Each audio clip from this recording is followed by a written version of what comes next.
The Nigerian film industry is grieving the loss of Yoruba Nollywood icon Charles Olumo, affectionately, who passed away today at 102 years old. The legendary actor, famed for his comedic flair and captivating performances, leaves behind a legacy cherished by audiences for decades. The somber announcement was made by fellow actor Jide Kosoko, who took to Instagram to honor his late colleague. Good night, Baba Charles, 102 years. R.I.P., Kosoko wrote, bidding farewell to the veteran with deep respect. Known for his distinctive roles that brought humor and wisdom to Yoruba cinema, Baba Agbako's passing is a poignant moment for Nollywood. His contributions helped shape the genre, making him an unforgettable figure in the Nigerian entertainment industry.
At least we are going to take the paparazzis and take pictures, and then let's all have our seats as we invite for the opening prayers yet another elder statesman in our midst.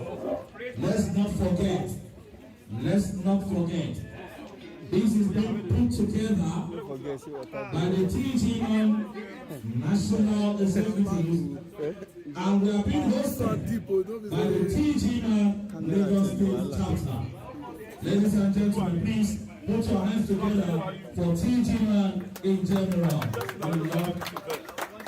Now, we have said in our association that we pride ourselves in celebrating elders. And so we are going to invite yet another elder in our midst.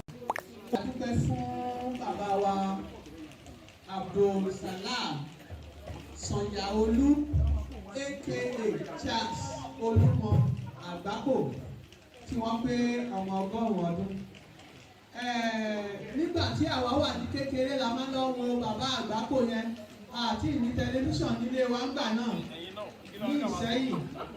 A máa ń lọ sí àdúgbò kan tó tóbi 1 kilometers away. Àwa máa yọjú lójú wíńdò ní white and black tẹlifíṣàn yẹn. Láti ìgbà yẹn ni